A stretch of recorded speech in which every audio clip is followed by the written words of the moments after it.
The words hit Minnie Hale like a branding iron pressed flat against her chest. She stood in the doorway of the Shepard Ranch kitchen, her hands still wrapped around a dish towel, her knuckles white with the effort of holding herself together. The woman who had just arrived in Stephen Shepard's wagon was young, perhaps 22, with copper hair that caught the afternoon sun like a newly minted coin, and eyes the pale green of early spring grass. She stood in the center of the grand front room with her single leather trunk at her feet and an expression of absolute ownership on her face, as though the house had already arranged itself around her. And Stephen Shepard, that broad-shouldered, iron-jawed man who had never in 3 years of Minnie's employment spoken a single unnecessary word, stood beside this woman and said it without blinking, without apology, without even the grace to look Minnie in the eye when he delivered the verdict. "Set another place at the table, Miss Hale, because she lives here now." Minnie did not drop the dish towel. She did not cry. She was 30 years old and had survived enough in her life to know that tears were a luxury that came later, in the dark, when there was no one watching to use them against you. She simply nodded, the way she had learned to nod when the world rearranged itself without asking her permission, and she turned back toward the kitchen, and she set another place at the long oak table. But her hands were shaking, and somewhere beneath the careful stillness she wore like a second skin, something that had been quietly growing for 3 long years cracked right down the middle.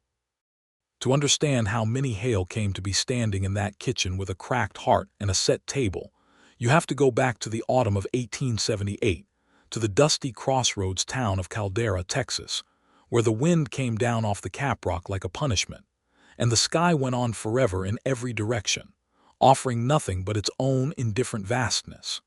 Minnie had arrived in Caldera with $12, a carpetbag, and a name that the previous town had made too dangerous to keep using. Not her name itself, which was as plain and honest as the woman who wore it, but the association attached to it. Her late husband, Clarence Hale, had died 8 months before her arrival in Caldera, and he had not died cleanly. He had died owing money to men who did not forgive debts, and those men had a very particular way of collecting from widows. Minnie had run while she still could, and she had run far enough that she arrived in Caldera without enemies, which was the only form of peace available to a woman in her position. She had gone to every establishment in Caldera looking for work. The general store had no need of a clerk. The hotel took one look at her traveling dress, which was 2 seasons out of fashion and mended 3 times at the hem, and decided she was not the sort of woman whose presence would elevate their establishment. The schoolhouse had its teacher. The saloon offered her a position, and the nature of that position had been made quite clear without words being wasted on it.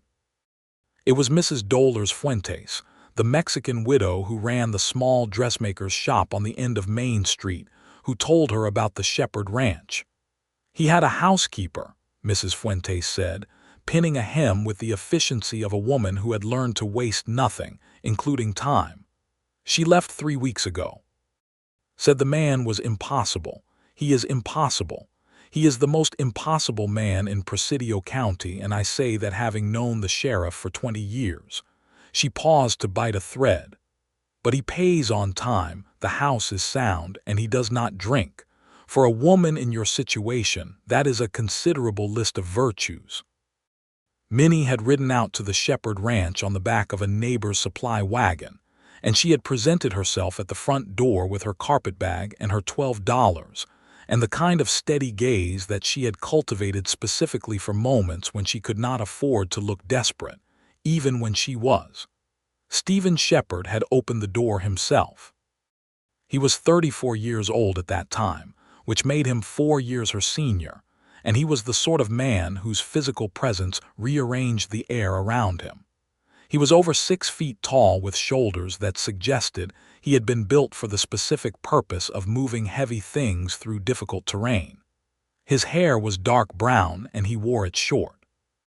His jaw was set in the particular way of a man who had decided somewhere along the line that the world was going to resist him, and he had simply accepted this as the permanent condition of his existence.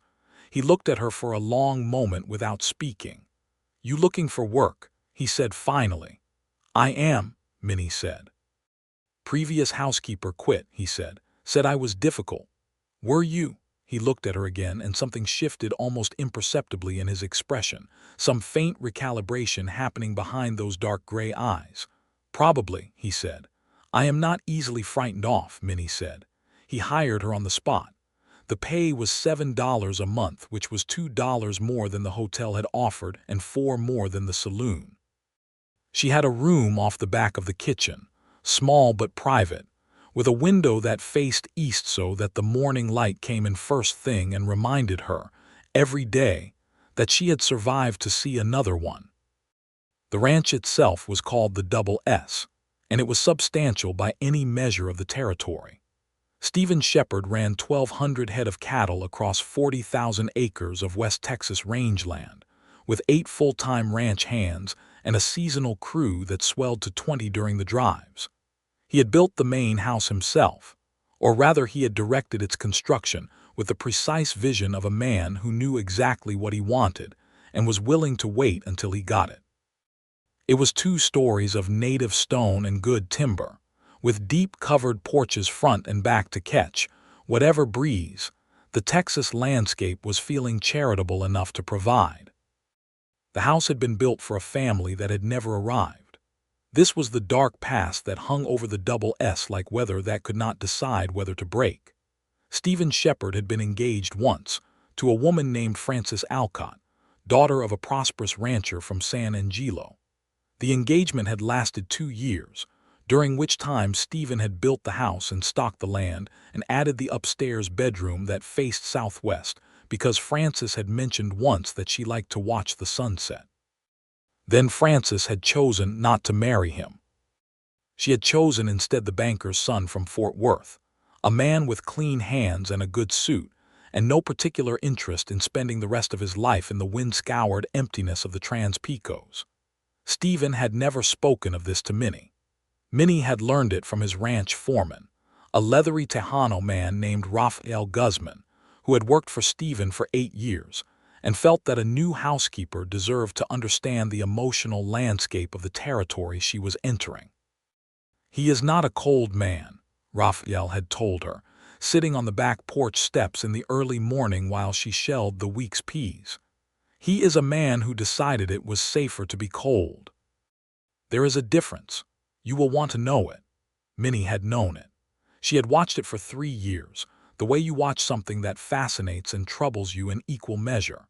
She had watched Stephen Shepard be absolutely, unfailingly difficult with everyone around him, and then spend an hour alone at the corral fence watching the horses move in the last light of the day with an expression on his face that was so nakedly lonely it made her chest ache. She had watched him read to himself from the shelf of books in his study, the ones that surprised her the first time she dusted them, because they were not practical books, not farming manuals or cattle guides, but novels and histories and a worn collection of poems by someone named Tennyson. She had watched him notice things, the way he always noticed when someone's horse was favoring a leg before that person did. The way he had noticed in her first week that she flinched when anyone came up behind her quickly, and had quietly rearranged his own movements around the house so that he never came up behind her quickly again. He had never mentioned that he noticed. He had just changed. 3 years of this. 3 years of learning the complicated geography of a man who had built walls out of pride and self-sufficiency, and the specific kind of dignity that came from being hurt once and deciding it would never happen again. 3 years of cooking his meals and cleaning his house, and sometimes in the evenings, when he sat on the front porch with his coffee, and the sun went down behind the mountains in the west, sitting a respectable distance away in the other chair, and simply being present in the same silence. They had never spoken of anything personal, not once. Not about her dead husband, not about his lost engagement, not about the particular quality of the loneliness that the big house carried in its stones and its timber like a smell. They had spoken about the cattle markets, about whether the south pasture needed reseeding, about the state of the kitchen garden, about whether the roof over the east wing was developing a genuine problem, or just complaining about the rain. But sometimes he looked at her. He looked at her in the way that a man looks at something he wants very badly and has decided, for reasons of pride or fear or self-preservation, that he is not allowed to want. She had felt it like a physical thing, that look. She had felt it on the back of her neck and in the space between her shoulder blades and in the inconvenient, completely inadvisable recesses of her own heart, which had apparently decided, without consulting her, to develop feelings for the most closed-off, pride-armored, difficult man in Presidio County. And then he had driven to Abilene for 3 weeks on a cattle business trip. And he had come back with a woman. Her name, Minnie learned at dinner that first night, was Caroline Whitmore. She was the daughter of a rancher from the hill country, and she had come to Caldera because Stephen had arranged it. That was the word he used, arranged, as though she were a piece of furniture. As though the whole matter were a business transaction, which, Minnie came to understand over the following days, was precisely what it was. Caroline Whitmore ate her dinner with the careful precision of a woman performing a role she had accepted but not chosen. She was pleasant to Minnie in the particular way of someone who has been raised to be pleasant to servants. She complimented the biscuits. She asked whether the well water was generally so minerally or if that was seasonal. She inquired about the availability of a decent dressmaker in Caldera, and Minnie told her about Mrs. Fuentes and watched Caroline's expression, processed the information that the only dressmaker within 40 miles was Mexican, and filed this away behind a smile that did not quite reach those pale green eyes. Stephen spoke very little at dinner. He spoke less than usual, which meant he spoke almost not at all. He sat at the head of the table with his posture absolutely correct, and his expression absolutely closed, and answered Caroline's questions in the clipped, minimal way that Minnie recognized as his armor against the world. Minnie served the meal and cleared the plates and washed the dishes and went to her room and sat on the edge of her bed in the dark for a long time, working through the feelings the way you work through a difficult calculation, adding up the numbers until they produce a result you can live with. The result she arrived at, eventually, was this. Stephen Shepard was not her man. He had never been her man. He was her employer, and she was his housekeeper, and whatever she had allowed herself to feel in the privacy of her own chest was a secret she had kept successfully for 3 years and would simply continue to keep. She had survived worse things. She had survived a husband who gambled and borrowed and died and left her running. She had survived arriving in a strange town with $12 and no prospects. She had survived 3 years of loving a man in silence. She could survive this. She got up in the morning before dawn, as she always did, and she started the stove, and she made the coffee, and she sliced the bacon, and she set the table for 3. The trouble with Caroline Whitmore was not that she was unkind. Minnie, who had known genuinely unkind women, could have managed unkind. The trouble was that Caroline was lost. It became clear in the second week, in the way these things always become clear when you are the person responsible for the daily running of a household, and therefore invisible enough to witness the truth. Caroline had agreed to this arrangement because her own situation at home had become untenable. Her father's ranch was failing. She had 3 younger sisters who needed marrying off. Stephen Shepard was known throughout the territory as a prosperous, stable, honest man, and the offer of his name and his house, and his financial security was exactly what her family needed, regardless of whether it was what Caroline herself wanted. What Caroline wanted, Minnie gathered from the bits of overheard conversation and the letters that arrived from the hill country twice a month, was a man named Thomas. Thomas was not available, either because he was already married or because he was poor or because Caroline's father had decided he was unsuitable. This information never became fully clear to Minnie, but Thomas's shadow lay over Caroline's presence at the Double S like something that would not lift. She was not in love with Stephen Shepard. She was performing the role of a woman who was prepared to make the best of a practical arrangement, and she was performing it quite faithfully. But it was a performance, and Stephen Shepard, who noticed everything, knew it. Minnie saw the moment he understood this with perfect clarity. It was a Saturday evening, 3 weeks after Caroline's arrival, and the three of them were on the front porch after dinner. Caroline was talking about her family's ranch in the hill country, describing the specific quality of the bluebonnets in spring, and her voice had gone soft and far away, and genuinely tender in a way it never did when she was talking about the present.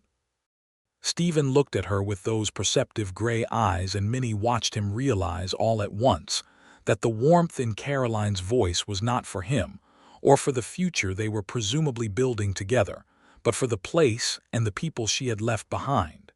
His expression did not change. Not a muscle moved. But something went out behind his eyes, some small ember of hope that he had apparently been allowing to exist, and Minnie's heart broke for him in the complicated way that it had been breaking for him since she arrived, in the way that you break for someone you love even when that breaking involves elements of your own anguish. She excused herself from the porch and went inside. The conversation between Stephen and Caroline happened the next morning. Minnie was in the kitchen, not listening, but the house was built of stone, and the voices carried whether she wanted them to or not. "You would be free to return home," Stephen said. His voice was absolutely steady. "I will cover the cost of your travel and provide a sum sufficient to ease your family's immediate situation. There is no arrangement that cannot be reconsidered before it becomes irreversible." There was a long silence. "What I want," Caroline said, and her voice was different, softer and more honest than Minnie had heard it, "is for this to have been different. I wanted to want it. I truly did." "I know," Stephen said. And then more quietly, "So did I." Caroline Whitmore left on a Wednesday, on the morning stage to Abilene, with Stephen's money in her purse and a lightness in her step that was both genuine and heartbreaking to witness. She shook Minnie's hand at the door and said the biscuits had been exceptional, and she meant it, and then she was gone. The house settled back into its two-person silence, except that the silence was different now. Something had shifted in the weeks of Caroline's presence, some rearrangement of the furniture in Minnie's carefully maintained interior, and try as she might, she could not seem to put it back the way it had been. She went about her work. She cooked and cleaned and tended the kitchen garden and managed the household accounts and did the 100 quiet things that kept the double S running smoothly. She did not allow herself to think about what she felt for the man who lived in this house with her, because thinking about it would not change it and might very well make it worse. But Stephen Shepard was not the same after Caroline left.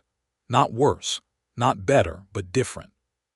He started appearing in the kitchen in the evenings, which he had never done before, helping himself to coffee and then not immediately leaving. He started asking Minnie questions. Not about the household, not about the cattle markets, but actual questions. What had she read lately? Whether she had grown up with horses? What she made of the news coming out of El Paso about the Salt War that had ended 2 years back but still had people arguing? He asked about her life before Caldera. She gave him the careful version, the one with the fewest dangerous angles, and he listened the way he listened to everything, with the focused attention of a man for whom information was never wasted. She watched him processing what she told him, filing it away, and she understood with a certainty that settled in her bones that he was building a picture of her the same way she had spent 3 years building a picture of him. The realization was terrifying and wonderful in equal measure. It was Raphael Guzman who said what needed saying, as it was usually Raphael who said what needed saying. He came to the kitchen door one late October morning, hat in hand, and asked Minnie very politely if he might speak with her. "The men have noticed something," Raphael said, turning his hat in his hands with the careful dignity of a man choosing words like he was picking his way through uncertain ground. "We have worked for Mr. Shepard for a long time, some of us 8 years. We know him like we know the land, and we can see what is happening." Minnie kept her expression very still. I'm not sure what you mean, Raphael. Raphael smiled, the particular smile of a man who is far too experienced to be fooled. He is afraid, Raphael said. He was hurt very badly once, and so he built himself into this fortress and he has been living in it ever since. But he is afraid because he cares, and he has not let himself care in a very long time. He paused. You are a good woman, Miss Hale. You have been good for this house. I would not want to see you leave because he could not find the courage to say what is true. Minnie was quiet for a moment, then she said, What would you suggest, Raphael? Raphael put his hat back on. I would suggest patience, he said. I would also suggest that a man like Stephen Shepard responds to honesty the way a good horse responds to a firm hand. Not force, not tricks, just clarity. He touched the brim of his hat. Good morning, Miss Hale. She thought about what Raphael had said for a long time.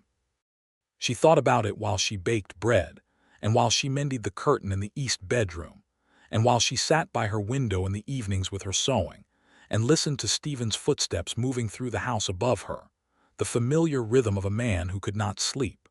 She thought about forbidden things, about what it would mean to be honest with a man who had armored himself so completely against vulnerability that even breathing near the subject of his feelings might cause him to seal himself entirely. About what she stood to lose, her position certainly, her home such as it was, the delicate ecosystem of daily proximity to a person who had, in 3 years, become the most important thing in her life without ever being asked to.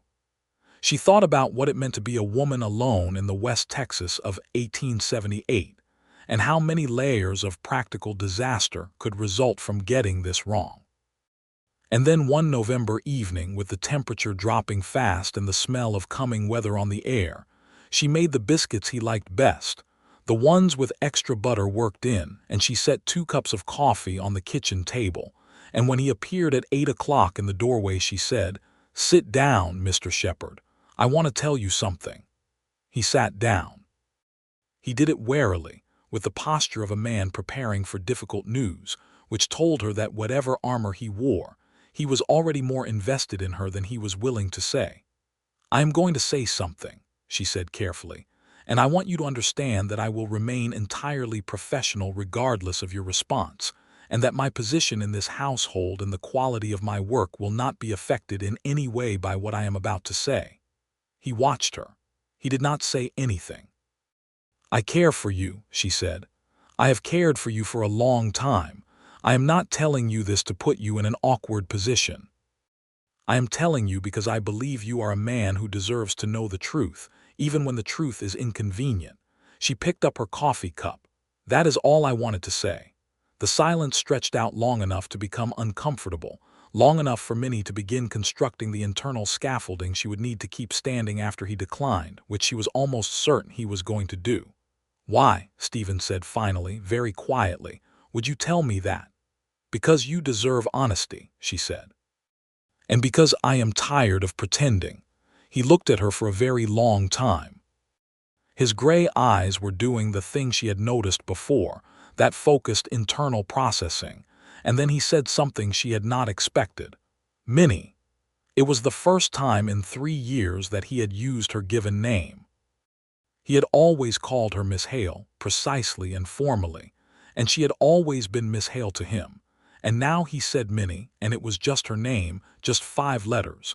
But the way he said it was the way you say a word when you have been trying not to say it for a very long time, and you have finally given up trying. He stood up from the table. He walked to the kitchen door and stood with his back to her for a moment, his hand on the doorframe, and she thought for one terrible second that he was leaving. Then he turned around and looked at her and said, with the most difficult vulnerability she had ever seen on a man's face, I do not know how to do this. I should tell you that honestly. I built my life into something I know how to manage, and you are outside what I know how to manage, and I find that he stopped. Start it again. I find that I do not want you to be anywhere else. Minnie put down her coffee cup. Then we can figure it out together, she said. That is generally how it works. He came back to the table. He did not sit down. He stood on the other side of it and looked at her as though seeing her from a new angle, and then he said very carefully, "Would you be willing to walk with me tomorrow morning before the work starts?" "Yes," she said. "Good," he said. And then after another pause, "The biscuits are exceptional." "I know," she said, and despite everything, she smiled. He smiled back. It was a small, careful, rusty thing, that smile. The smile of a man who had not used that particular muscle in a long time. But it was real, and it transformed his face in a way that made something settle deep in Minnie's chest, something that had been suspended for 3 years finally touching down. They walked the next morning in the blue pre-dawn, along the fence line of the north pasture, and they talked in the careful, exploratory way of two people who have known each other for years, and are suddenly discovering that they did not, in fact, know each other at all. Not really. Not in the way that matters. He asked about her marriage and she told him the truth, not the careful version but the actual one, about Clarence Hale, who had been charming and weak, and who had spent their 4 years together gambling away everything they had and borrowing from men who did not extend credit without consequences. He listened without interrupting. "You were alone in it," he said. Not a question. "Very," she said. "I am sorry," he said, and the simplicity of it, the complete absence of performance in those words, made them more substantial than any elaborate condolence could have been. She asked about Francis Alcott and he told her. Not just the facts which she already knew from Raphael, but the interior of it, the way he had believed that if he built the right thing, if the house was solid enough and the land productive enough and the future he offered secure enough, then the feelings would follow. The way he had discovered that you could not engineer love into existence through the quality of your preparation. The way that lesson had sealed something in him. "You stopped trying," she said.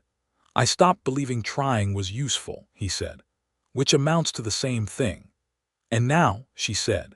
He looked at her and the morning light was coming up pink and gold over the caprock, and the cattle were moving in the middle distance with the slow, purposeful dignity of creatures that did not concern themselves with the complications of human emotion, and Stephen Shepard said, "Now I think I was wrong."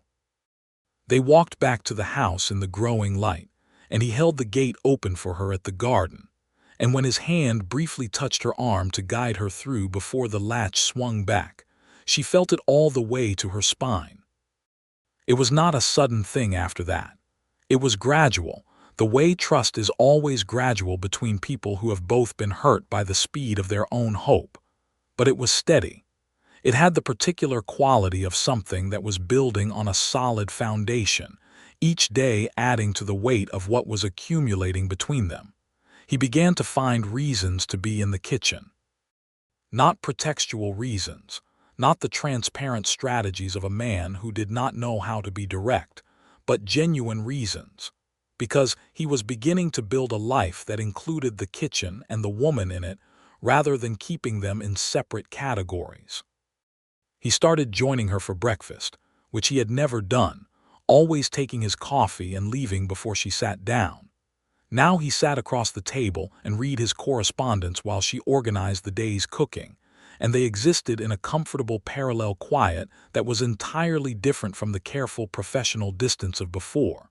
He brought her things. Small things, the way a man brings things when he is not yet sure enough to make the gesture too large. A book from the supply wagon that he thought she might like. A particular novel about the Louisiana Bayou country that was nothing like West Texas, and perhaps that was the point. A length of deep blue calico from Mrs. Fuentes's shop. He presented this last one with a stiffness that told her he was uncertain about whether it was too much, and she took it with a quiet thank you and held it against herself to gauge the color, and the warmth that crossed his face was worth a great deal. December arrived, and with it a cold that swept down from the north and turned the rangeland pale and hard. A storm came in on a Thursday, 3 inches of ice on the ground by Friday morning, and the ranch hands were working double hours to keep the cattle from losses. Stephen was outside from before dawn until well after dark for 4 days straight, coming in with his hands raw and his coat stiff with ice, and Minnie had hot food waiting every time he came through the door, and dry socks warming by the stove, and coffee that was always ready. On the fourth night, he came in after 10 o'clock and she was still up, sitting by the kitchen stove with her sewing, and he stopped in the doorway and looked at her with an expression she could not quite read. "You should have gone to bed," he said. "I was not tired," she said. He stood there a moment longer, then came to the table and sat down heavily in the chair, and she got up without being asked and brought him coffee and the plate she had kept warm at the back of the stove, and he ate without speaking while she sat back down with her sewing. When he was finished, he put his hands flat on the table and looked at them. "I have been thinking," he said. She waited. "About what I want," he said. He looked up at her. "Not what is practical or sensible or manageable. What I actually want." She put her sewing down, and she said, "I want you to stay," he said, "not as my housekeeper." He paused, and the cost of the next words was visible on his face, the effort of a proud man dismantling his own defenses in real time. "I want to ask you to marry me. I'm asking you to marry me, if you are willing." The stove ticked in the silence. Outside, the ice-coated wind moved through the eaves with a high, thin sound. "Stephen," she said, and the use of his given name made him go very still, the way an animal goes still when it is not sure yet whether what it is hearing is predator or friend. "Yes," she said. He let out a breath. She had not realized how much tension he had been holding until she saw it leave him, the shoulders dropping by a fraction of an inch, the jaw loosening, and the face that emerged from behind the fortress of his control was so much younger and more open, and more desperately hopeful than the face he wore for the world that she felt tears rise up, and had to look away for a moment to compose herself. He reached across the table and took her hand. Just her hand, both of his wrapped around hers, and they sat like that by the stove while the ice wind worked at the house and couldn't get in. They were married on a Saturday in January of 1879, in Caldera's small adobe church, with Raphael Guzman as witness and Mrs. Fuentes as the other, because Minnie had no family to speak of within several hundred miles, and Stephen's family consisted of an older brother in San Antonio, whom he wrote to occasionally, and a set of parents who had died of fever when he was 22. The ceremony was performed by the circuit preacher, a rotund, cheerful man named Reverend Aldous, who performed weddings with the enthusiasm of someone who understood that they were the best part of his circuit and never pretended otherwise. Caroline Whitmore, who had returned to her family in the hill country, sent a letter of congratulations that arrived 2 weeks after the wedding. She had written it with what seemed like genuine warmth, and included the note that she had, upon returning home, managed to resolve the situation with Thomas. Minnie read this line twice and felt glad, which surprised her a little, and then didn't. The ranch hands celebrated with an energy that suggested they had been waiting for this development with considerable impatience. Raphael organized a supper that more or less consumed an entire side of beef and involved several guitars and a fiddle and a great deal of very good, very illegal whiskey that no one questioned the provenance of. Stephen danced, which Minnie had never seen him do, and he was not bad at it, though he was clearly accustomed to leading, which she found characteristically appropriate. She danced with him in the yard under the January stars, the temperature cold enough that their breath came out in clouds, the firelight from the long table throwing gold light across the hard ground, and he held her with the careful strength of a man who had decided to let himself want something and was still slightly afraid of it. "Are you cold?" he said against her hair. "Not at all," she said, which was an absolute lie, but there were certain temperatures that simply did not matter. He laughed. A real laugh, not a polite approximation of one, and she felt it in his chest where her hands rested, and she thought that this was the sound she had been waiting 3 years to hear, this open, unguarded sound from a man who had been so carefully closed for so long. The months that followed were the discovery of each other in the full, complicated, wonderful sense. They were not always easy. Stephen was still difficult in the particular ways he had always been difficult, still inclined toward silence when he was troubled, still carrying the reflexive self-sufficiency of a man who had learned to manage everything alone. There were mornings when he arrived at breakfast with his jaw set and his eyes somewhere distant, and Minnie learned to recognize these moods for what they were, not withdrawal from her, but the undertow of a nature that would always be more inward than outward, and she had grown up enough in her own hard life to understand the difference between a man who was closed by temperament and a man who was closed against you specifically. He was never closed against her specifically. This was the gift that made everything else navigable. He also surprised her.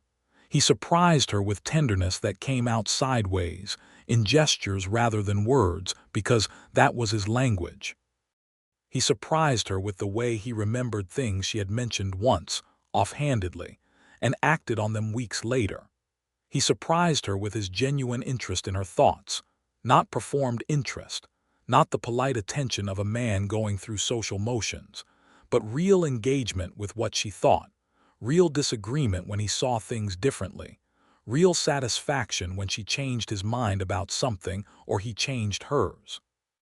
He surprised her, most of all, with the particular look he had for her and no one else, the one she had seen glimpses of for 3 years and now saw full and unguarded, the look of a man who has been given something he expected to live without and is still, months later, slightly astonished by his own luck.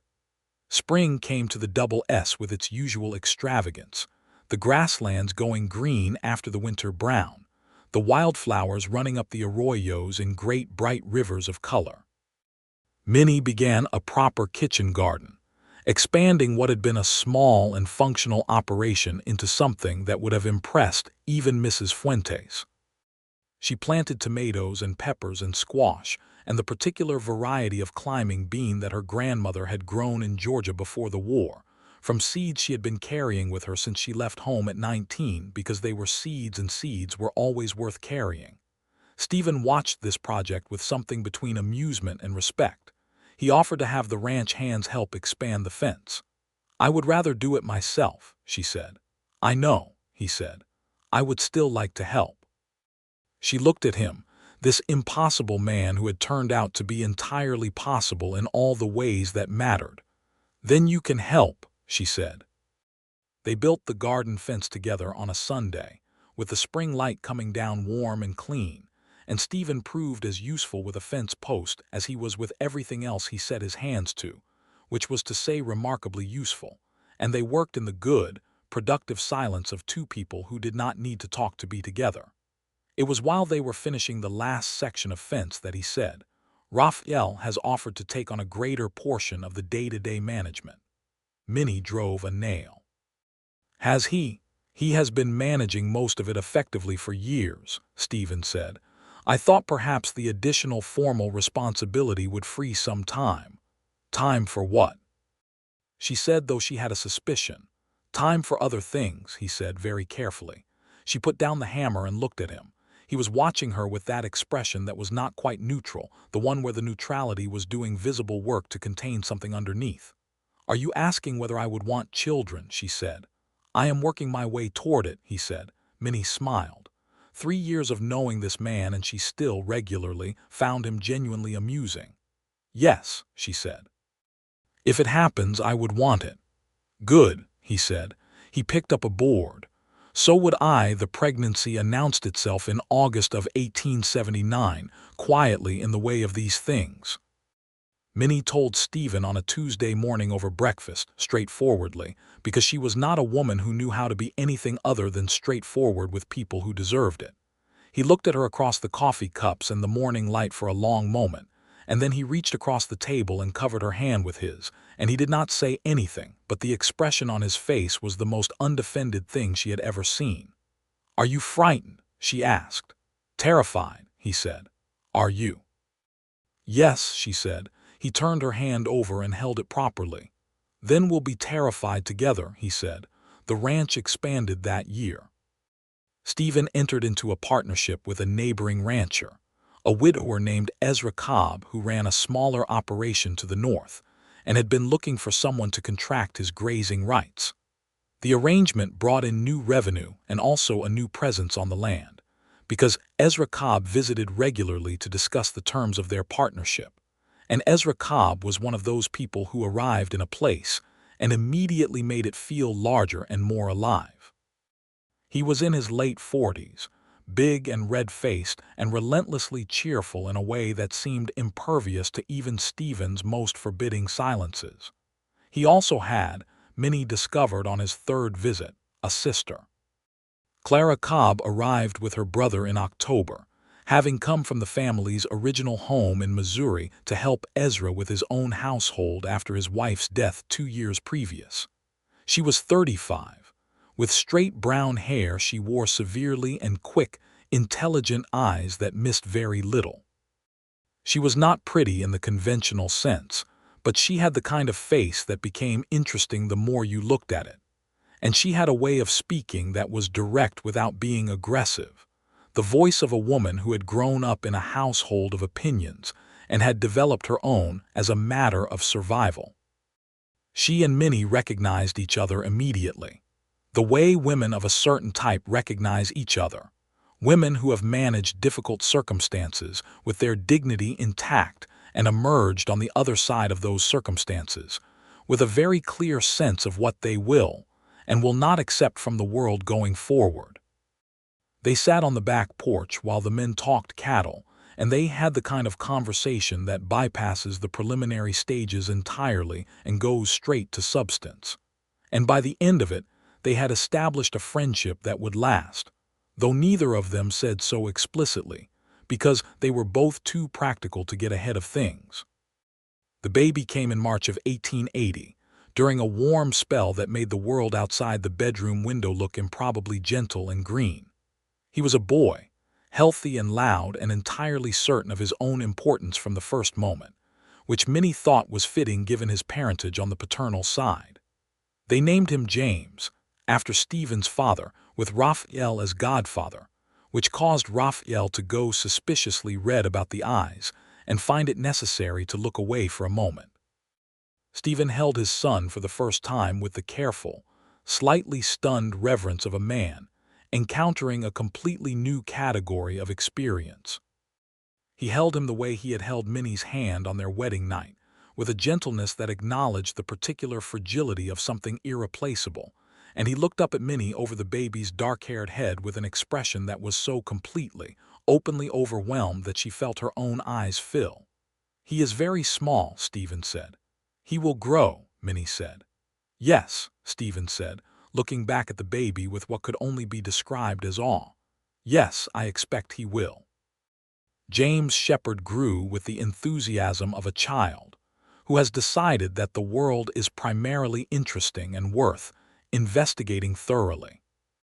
He was walking by 11 months and talking incessantly by 14, and by the time he was 2.5, he was following his father around the ranch with the focused intensity of a small person who has identified his primary interest in life and is pursuing it with all available resources. Stephen, who had spent his first 34 years managing the world from a careful distance, took to fatherhood with a complete surrender that no one who had known him before the marriage would have predicted. He read to the boy every evening. He taught him the names of the stars. He took him to see the horses in the evening light and held him up at the corral fence and told him about each horse's particular character, the way he had always observed it himself, but never spoken aloud.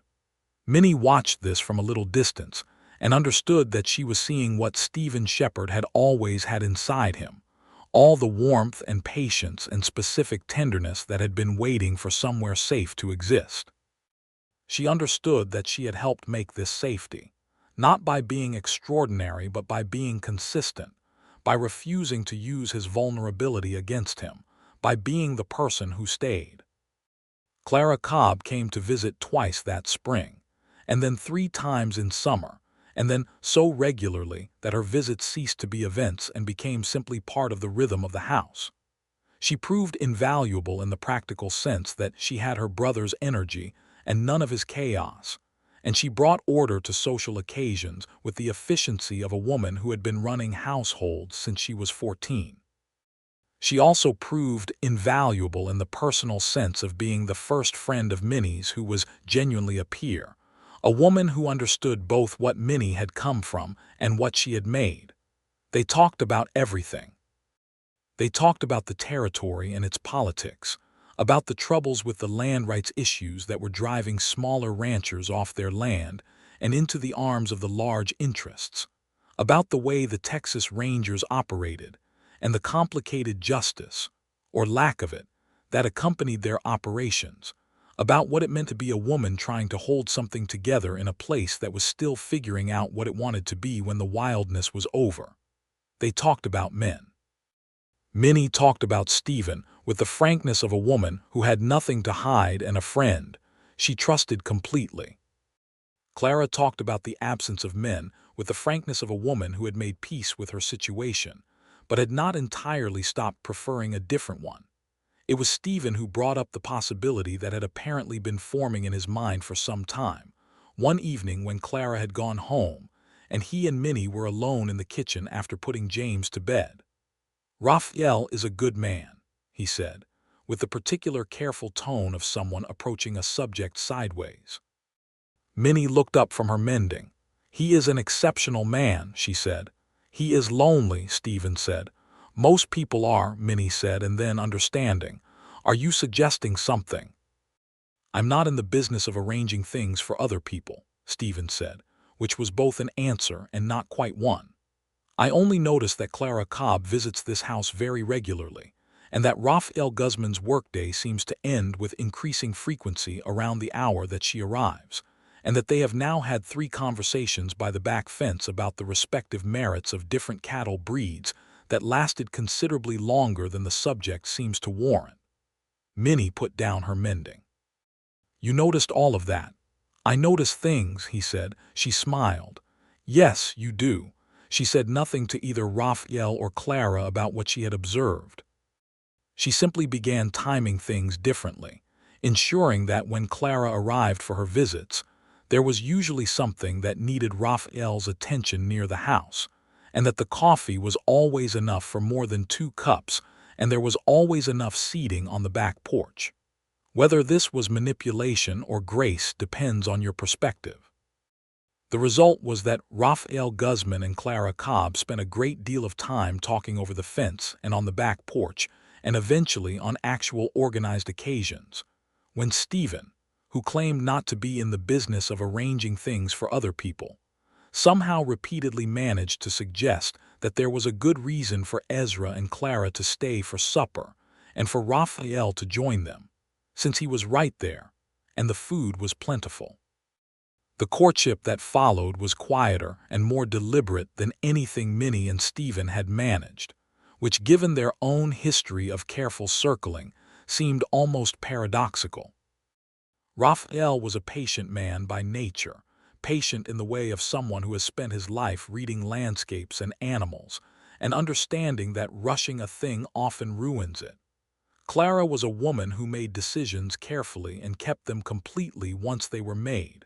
They talked for months. They talked about everything that mattered, about their respective histories, their faith, the particular challenges that would accompany a life together, the way the territory looked at a Tejano man with a white woman, which was a genuine and not insignificant consideration that both of them took seriously rather than pretending away. Raphael came to speak with Stephen on a November morning formally, hat in hand, with the dignity of a man who understood protocol and honored it. "You intend to ask her," Stephen said. "I do," Raphael said. "I wanted to tell you first. You have been my employer and my friend for many years, and I respect you enough to want your knowledge of this, even though I am aware that I do not require your permission." "You do not require my permission," Stephen confirmed. "You have my respect, which I offer as something more useful." He paused. "She is a good woman. You are a good man. I believe you will be good to each other." Raphael's wedding to Clara Cobb happened in the spring of 1881, in the same small church where Minnie and Stephen had married 2 years before, with the same cheerful Reverend Aldous presiding and considerably more attendees. Because Raphael had deep roots in the Caldera community, and Clara's brother Ezra considered any occasion involving food and celebration to be a personal mandate. Minnie stood with Clara while Stephen stood with Raphael, and looking across the small, flower-decorated space at her husband, she had one of those moments of clarity that arrive sometimes without warning, when you understand exactly where you are and how you came to be there, and the full weight of your own luck settles on you like light. He caught her looking. He held her gaze for a moment, and something moved across his face. The same astonished gratitude she had seen in him the night James was born. The expression of a man who still, years later, had not entirely gotten used to being happy. Then the corner of his mouth moved in that small, private smile that was hers specifically, and she looked away before she embarrassed herself in a church. The years that followed were good years, the kind that build and deepen rather than simply passing. James grew into a boy who combined his mother's directness with his father's perceptiveness in a way that was already, at 3 and 4 years old, producing a character that both alarmed and delighted his parents. He had Stephen's dark hair and Minnie's green-gray eyes, which no one had quite expected, and he had a particular way of studying things that he was interested in with intense focused attention that was so purely his father's that it sometimes made Minnie laugh. The second pregnancy came in the winter of 1882, slower and harder than the first, and Minnie spent 2 months more tired than she had ever been, moving through the house with the careful deliberateness of a woman who has learned that bodies have their own timeline and must be negotiated with rather than commanded. Stephen rearranged his entire schedule without being asked, taking on the morning kitchen work himself so that she could sleep longer, a project that initially produced some genuinely terrible biscuits and eventually produced acceptable ones, which she informed him of with perhaps more satisfaction than was strictly necessary. "You are enjoying this," he said, setting a batch in front of her that was at least geometrically regular if slightly dense. "I am enjoying this very much," she confirmed. He sat down across from her and watched her eat one with the critical expression of a man who has set himself a new standard and is assessing his progress against it. "They need something," he said. "More butter," she said. "Worked in at the beginning." He nodded. He went back to the kitchen. He tried again. The next batch was notably better. This was the thing about Stephen Shepard that she had come to understand as the central fact of his character. He did not do things halfway, and he did not accept mediocrity in himself, and what appeared to the outside world as stubbornness or pride was actually the expression of standards that he applied first and most ruthlessly to himself. Once he decided to do something, he did it completely. He had decided to be a rancher and had built one of the finest operations in Presidio County. He had decided to be a husband and had become, in his own specific and somewhat unconventional way, the best husband that Minnie could have invented. He had decided to make better biscuits. The biscuits became exceptional. The baby came in August of 1882, a girl this time, with Minnie's coloring and Stephen's serious expression, and a cry that suggested she had inherited opinions from both parents and had a great many of them to express. They named her Rose, and James, who had arrived at the hospital of his own house with the news of a sibling with some suspicion, examined her with the careful attention of a scientist assessing a new variable, and then declared that she was acceptable, which from a 4-year-old Stephen Shepard Jr. In the making was essentially a coronation. Stephen held Rose with the same awed tenderness he had held James, and Minnie watching him thought that this was the man who had told her he did not know how to do this. She thought about the fortress he had been, the careful strategic silence and the managed distance, and the pride that was really fear wearing better clothes. She thought about what it had taken from both of them to get from there to here to this room to this moment, with the lamp burning warm and the baby in his arms and the boy sleeping down the hall and the ranch quiet outside the windows. "What are you thinking?" he asked, looking up at her. "I am thinking that you are nothing like I expected," she said. "How did you expect me to be?" "Harder," she said, "more permanent in your difficulty." He looked back down at Rose. "You change things," he said. "You let me," she said. The ranch continued to grow through the early 1880s, expanding its holdings as smaller operations failed in the periodic droughts that came through the Trans-Pecos like a biblical argument. Stephen was careful in how he expanded, never taking advantage of a neighbor's desperation, always offering fair prices for land that was sold because it had to be sold, and in several cases extending credit that kept a struggling family on their property through one more hard season. This was not widely known because Stephen did not speak of it, but Raphael knew, and Ezra Cobb knew, and Minnie knew because she saw the accounts and understood that the careful, private generosity she observed was as much a part of her husband's character as the formidable pride that he wore where the world could see it. The town of Caldera changed around them. The railroad arrived in 1883, extending a spur line out from the main cattle shipping hub further east, and with the railroad came the particular upheaval that railroads brought to every place they touched. New people arrived. New businesses opened. The hotel expanded. 2 new saloons appeared. A land speculator from Houston named Gerald Marsh arrived with papers and plans, and the specific species of confidence that belongs to men who have never had to build anything themselves, but have learned the mechanics of acquiring what others have built. Gerald Marsh caused trouble the way certain people cause trouble, not through direct confrontation, but through the indirect pressure of money and legal maneuver. He was interested in water rights, specifically the water rights associated with the Double S's Creek access, which was also used by 3 smaller operations downstream. He engaged a lawyer from El Paso to begin a process of questioning the validity of the original survey. Stephen received the initial legal notice on a Tuesday morning in January of 1884. He read it at the breakfast table, his expression going through a series of very quiet changes that Minnie had learned to read like weather, from neutral assessment through controlled anger to the particular cold clarity that meant he had identified a problem and was constructing his response to it. "What is it?" she asked. He handed her the paper. She read it. "This is nonsense," she said. "It is carefully constructed nonsense," he said, "which is more dangerous." "What will you do?" "Write to the lawyer in San Antonio," he said. He drank his coffee. "And I will go talk to Ezra Cobb and the Hernandez brothers downstream, because they are affected by this too, and the 3 of us together make a more substantial response than any one of us alone." This was what people who did not know Stephen Shepard missed about him.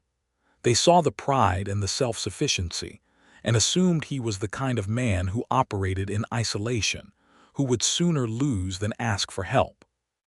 What they missed was that his sense of justice was larger than his pride, that when the thing at stake was bigger than his personal position, he was entirely capable of building coalitions and sharing resources and acting collectively.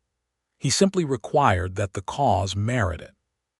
He rode out that afternoon to see Ezra, and then the Hernandez brothers, Manuel and Louis, who ran a modest cattle operation on land their father had grazed since before Texas was a state, and who had more reason than anyone to be wary of a Houston speculator with a lawyer from El Paso asking questions about land rights. Minnie managed the legal correspondence in the interim, because her handwriting was cleaner than Stephen's and her organization of documents was better, and because she had grown up enough in Texas by now to understand that a woman managing business correspondence was invisible in a way that was occasionally useful. She wrote to the San Antonio lawyer. She wrote to the county clerk in Presidio. She located the original survey documents in the land records and made copies, by hand, with the careful accuracy of someone who understood that the paper is only as strong as its reproduction. Gerald Marsh, who had been expecting a slower and more isolated response, found himself facing a legal coalition that included not only the Double S's considerable resources, but the Cobb Ranch, the Hernandez operation, and 3 other neighboring properties that Stephen had quietly organized in the months between the first notice and the first court date. He found himself facing a community that had decided, collectively, that his particular variety of land speculation was not welcome in Presidio County.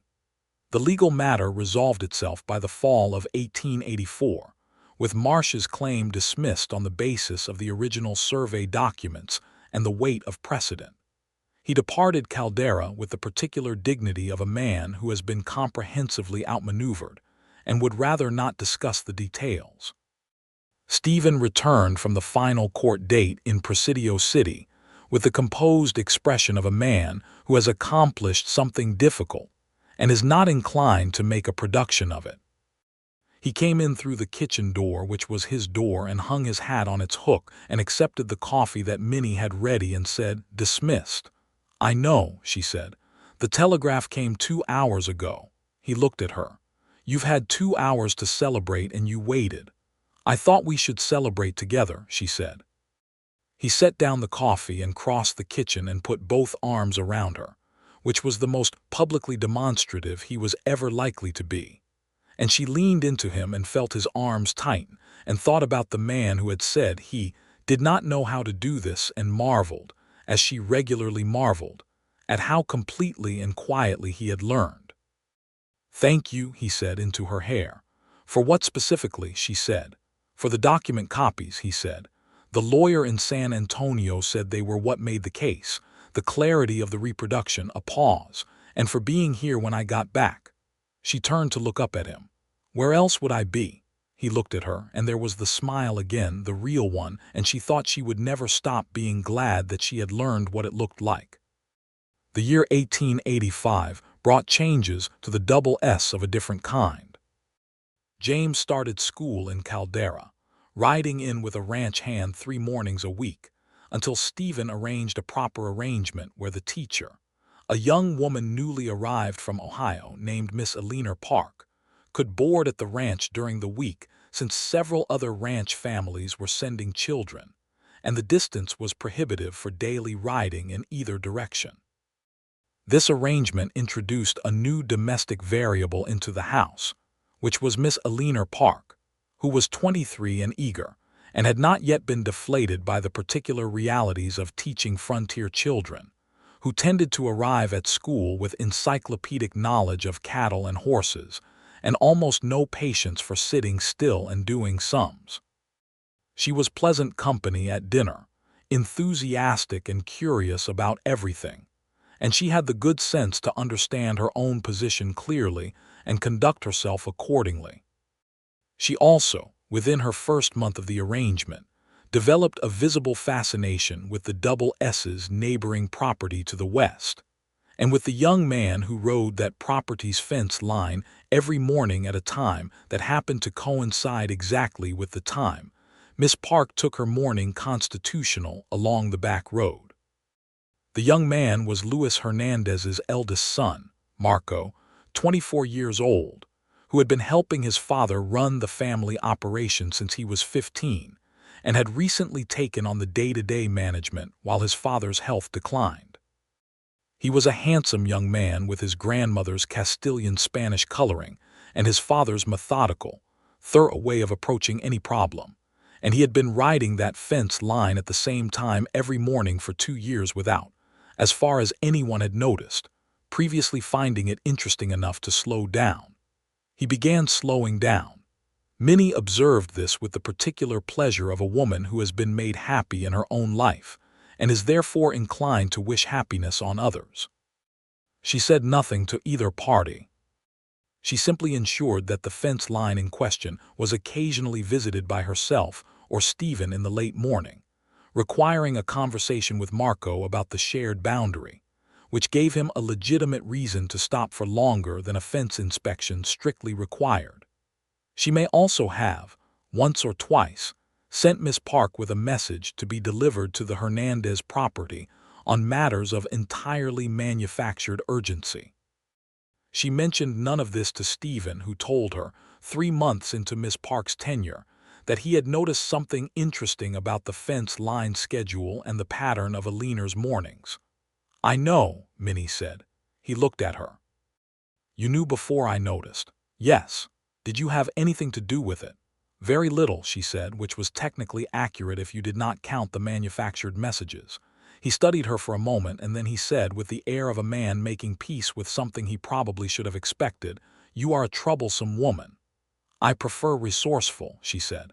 "You may prefer whatever you like," he said, but he was not displeased, which they both knew. Marco Hernandez and Eleanor Park were married the following spring, in the same small church that had seen two other weddings connected to the double S, and Reverend Aldous, who was now beginning to have a proprietary feeling about the place, performed the ceremony with his customary enthusiasm and a sermon that ran somewhat long because he got excited.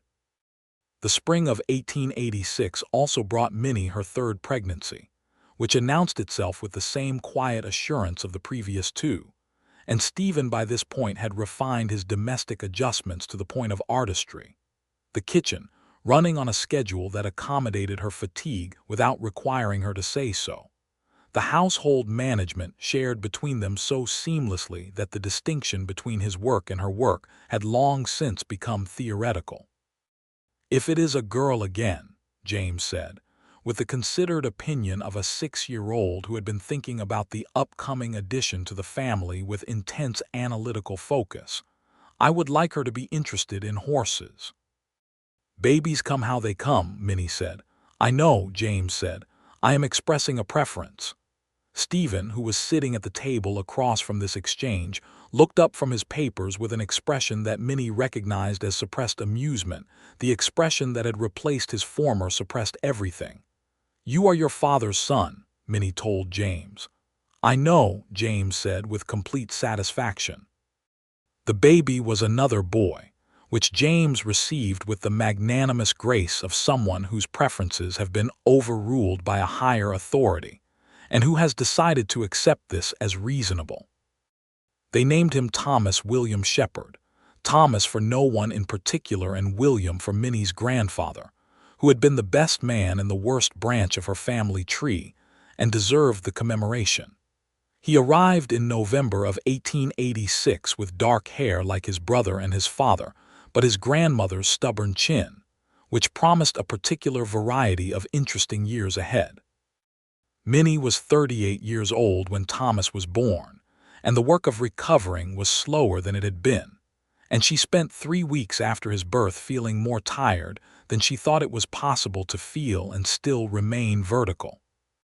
Stephen sat with her every evening during those 3 weeks, just sat with her, not requiring conversation or effort, simply present the way he had learned to be present in a way that filled rather than depleted. "I am fine," she told him one evening when she caught him watching her with an expression she couldn't quite name. "I know you are fine," he said. "I am allowed to want you to be better than fine." She looked at him. "When did you become so forthcoming?" "I have been practicing," he said. She laughed, the warm, genuine laugh of a woman who is fundamentally comfortable in her own life and the person beside her in it. He smiled back, that real smile, and took her hand the way he had taken her hand that first night at the kitchen table by the stove, both of his wrapped around hers. "Stephen," she said. "Yes. I am very glad I stayed." He was quiet for a moment in the way of a man for whom the most important feelings take the longest to find language.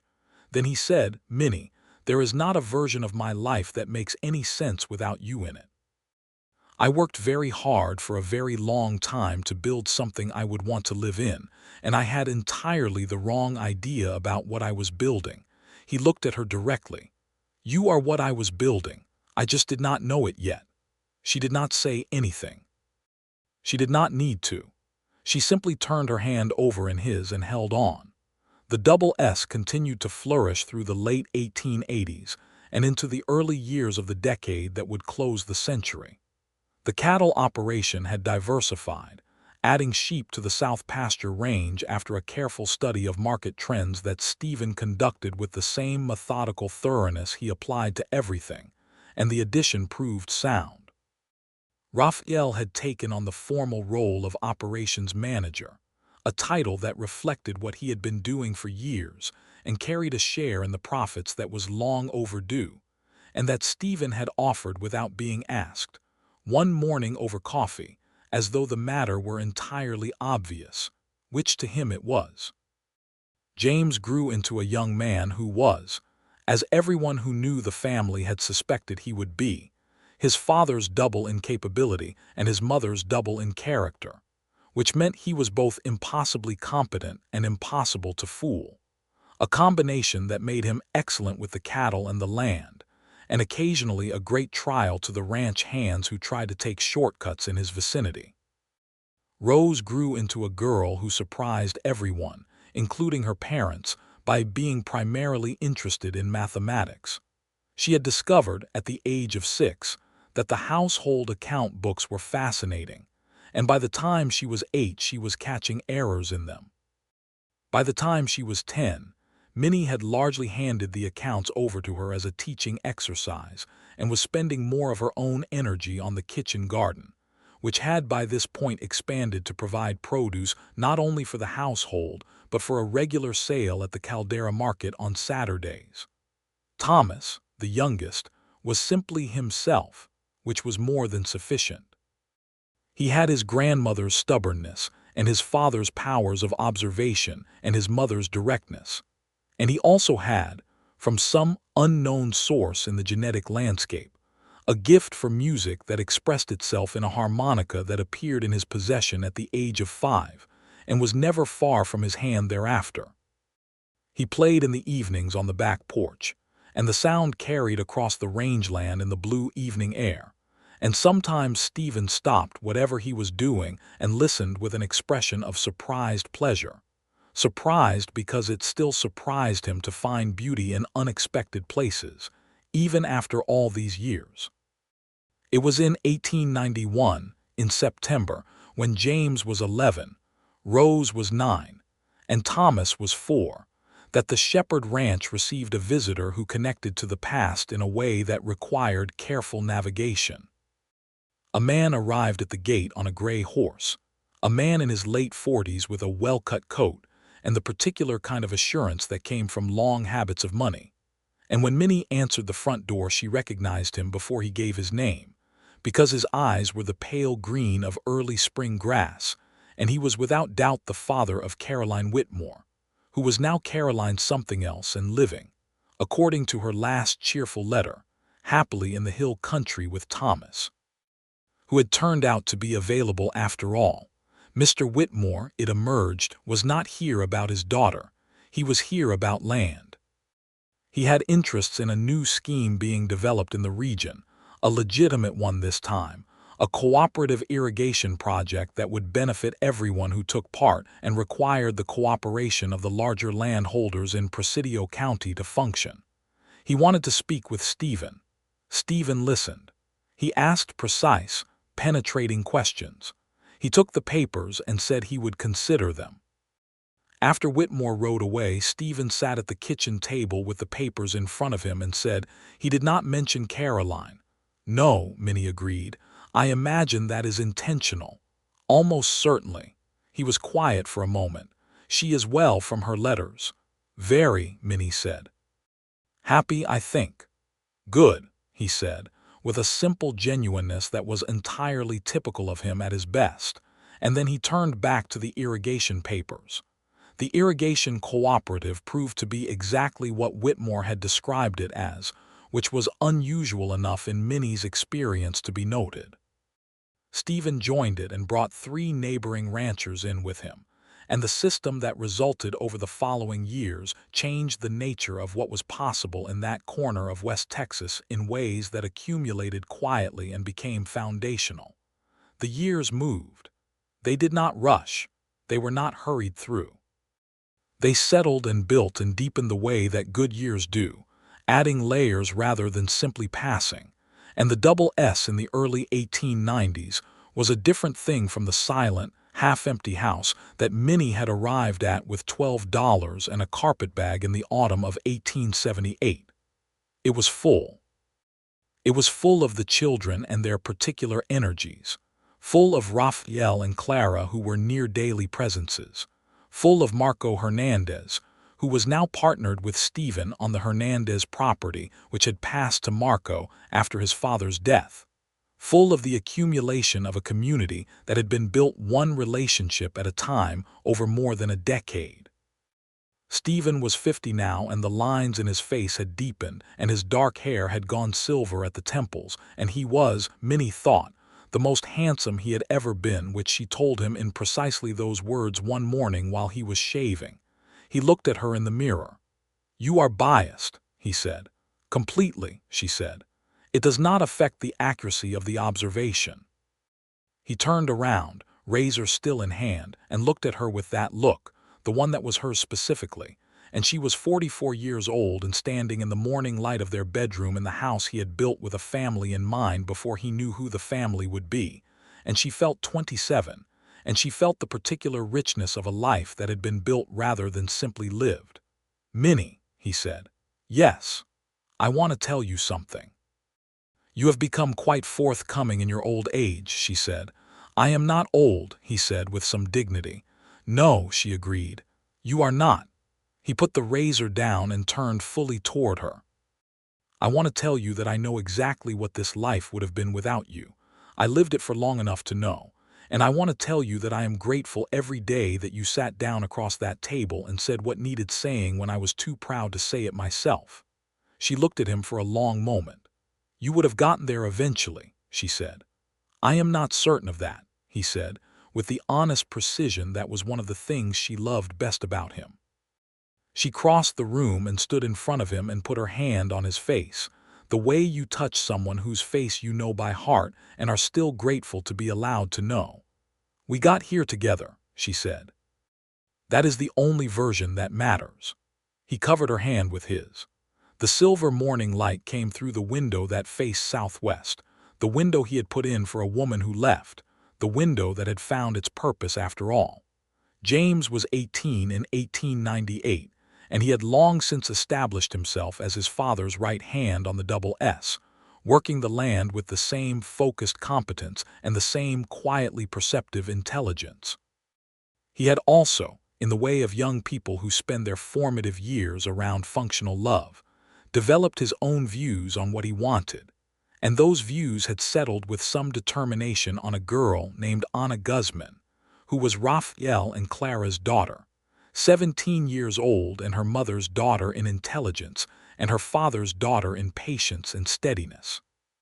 Stephen and Minnie observed this development with the combined experience of people who had navigated similar territory themselves and knew better than to apply pressure in either direction. Raphael and Clara observed it with the particular mixture of parental wariness and private hope that every parent knows who has raised a child worth caring for. There were conversations. There were formal ones and informal ones, and the kind that happen over shared work, and are not labeled as conversations at all, but do more work than any of the labeled kind. There were meetings between fathers, conducted with the careful dignity of two men who respected each other, and were therefore determined to handle this well. There were meetings between mothers, conducted with the frank honesty of two women who had been friends for 16 years and did not need ceremony. James and Anna were 18 and 17 respectively when he asked her, and she said yes, and they were married the summer of 1899 in the Caldera Church, which had by now hosted 4 weddings connected to the Shepard household, and which Reverend Aldous, who had been somehow sustained by the territory into a remarkably vigorous old age, presided over with the proprietary enthusiasm of a man who considers himself personally responsible for the romantic health of Presidio County. Stephen stood next to his son at the altar, and Minnie stood near Clara and Raphael and watched James's face when Anna appeared at the church door in the dress that Minnie and Clara had worked on for 3 months, and saw the expression on her son's face that was his father's expression, the expression of a man encountering something he had expected to want and discovering that the wanting in person was an entirely different and more overwhelming thing. She looked across at Stephen. He was watching her, not James. He had been watching her since she came into the church, and he had not in 20 years lost the habit of watching her with that specific attention, and she would carry this to her grave as one of the permanent facts of her life, that this man had chosen to pay attention to her specifically, had chosen it and continued choosing it every day for 20 years. She smiled at him across the church. He smiled back. That smile. Still that smile, still slightly astonished, still entirely genuine. The ceremony proceeded. James and Anna were married. Raphael wept openly, which he had stopped being embarrassed about at some point in the middle decade, and Clara held his hand and was not much better. Ezra Cobb, who had somehow made it to 65 without significantly losing either his size or his cheerfulness, sat in the front row next to Marco Hernandez and his Eleanor, who had 3 children of their own now, and had entirely survived the educational idealism of her Ohio years in favor of a well-grounded Texas practicality. After the ceremony in the yard outside, with the September afternoon going gold and warm, Stephen came to stand beside Minnie, and she leaned into his arm and looked at their son, who was now a married man, standing with his wife in the first moments of the rest of their lives. "He is going to be excellent," Stephen said. "He already is," Minnie said. "He is more like you than me," Stephen said. "Fortunately." "He is exactly like you," Minnie said, "in all the ways that matter. He just learned to show it sooner." Stephen was quiet for a moment, the comfortable, companionable quiet that they had been sharing for 20 years. Then he put his arm around her properly, in the open, in front of the whole community that had gathered to celebrate his son's wedding, and held her against his side, and said nothing, because with Minnie there was never any need to say more than what was necessary. She put her hand over his where it rested on her arm and held on, as she had been holding on for 20 years, as she intended to go on holding on. Rose, at 16, stood nearby with the account books of her imagination visibly running behind her eyes, already, Minnie suspected, calculating the probable expense of the reception and finding it good value. Thomas, 13, had produced the harmonica from some interior pocket and was playing something quietly to himself in the shade of the church wall, watching the adults with his father's observational interest and his mother's affectionate patience.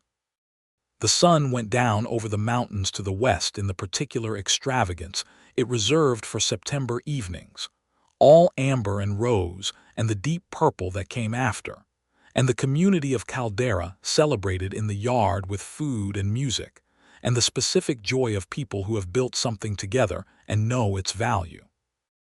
Minnie stood in the middle of it all and thought about the autumn of 1878, about $12 and a carpetbag, and a name that had been made too dangerous to keep wearing, and the long road that had ended here, in this yard, with this man beside her and these children in the world, and this life that had been made from the most unlikely of foundations. She thought about the kitchen and the table, and the moment when a proud and armored man had told her to set another place because a woman he barely knew would be living in his house, and how that sentence had cracked something in her that had, in the breaking, made room for everything that came after. She thought about how the worst moments are so often the ones that lead to the best ones, if you can survive them without surrendering the best of yourself in the process.